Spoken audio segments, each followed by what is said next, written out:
ما دلته کړی دی هغه ټول ګیټ هب ته دلته کې راغی ټیک ده دا بیا ارګنایز په برابر طریقه به دا څونه HTML فایلز چې دي دا به بالکل په یو جدا فولډر کې تاسو ته میلاو شي او دا کم فایلز چې نور دي هغه به تاسو ته جدا میلاو شي ټیک ده نو هغه به تاسو ته میلاو شي او لینک چې دی هغه دی github.com/bakerfreelancer/sports-events دا نوم دی ټیک ده نو دلته کې به زه ریډ می فایل هم ایډ کړم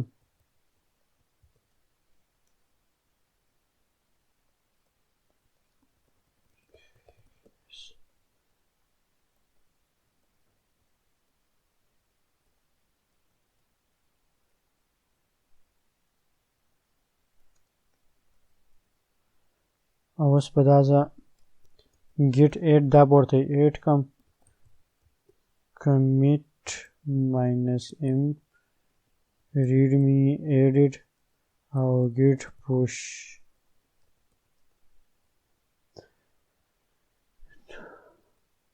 نو دې ته به readme فایل هم راغلی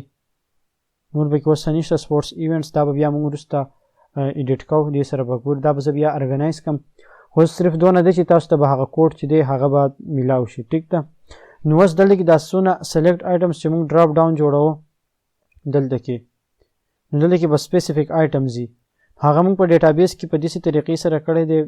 چې دی به یو خاص لیست د سره او دی به هغه لیست چیک کوي چې په دغه لیست کې کوم آیټمز موجود دي هغه به دی دغه کولی شي نور به نه شي او هغه لیست چې دی هغه پوره دا دی دا فایل به زه په دې VS کوډ کې کولاو کړم په دې کې دا لږ ښیي به صحیح شو کېږي دا به زه Alt Z کړم اول به شي بیټ بیا به شي بال بیا به شي ګلوز په دې کم سیکوینس چې دی په هغې باندې به زه دا ایډ کړم بیټ بال شوی ګلوز به شي دا به زه ډوپلیکیټ کړم دا شو ګلوز ویکټ شوی دی ویکټس کې اس هم دی دا به زه دغه شان کړم دا به زه کاپي پیسټ کړم څونه چې دغلته کې دي هغه به زه ولګوم ټیک شو هیلمټ شو او زه به یو فوټبال شو فوټبال مې ایډ کړی هغه ما بیا ریموف کړو فوټبال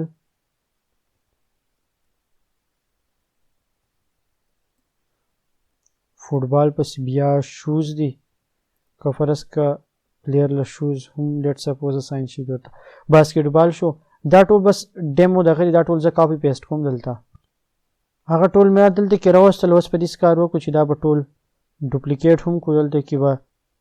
کاپي پیسټ کو دا کوم ویلیوز چې دي دغه ویلیو له به هم دا ویلیو ورکو ټیک ده نو دې ته هغه ټول ویلیوز رالو صحیح ده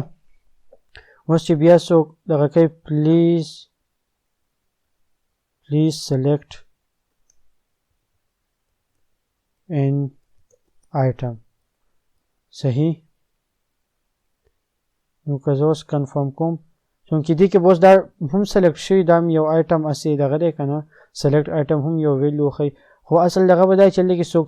سلیکشن کوي نو دې ځای نه به یو دغه سلیکټ کړي او بیا هغه ته څه شیز اساین شو هغه به سلیکټ کړي او دی به کنفرم کلیک کړي ټیک شوه نو دلته به هغه دغه آیټم چې دی هغه به دلته اساین شي صحیح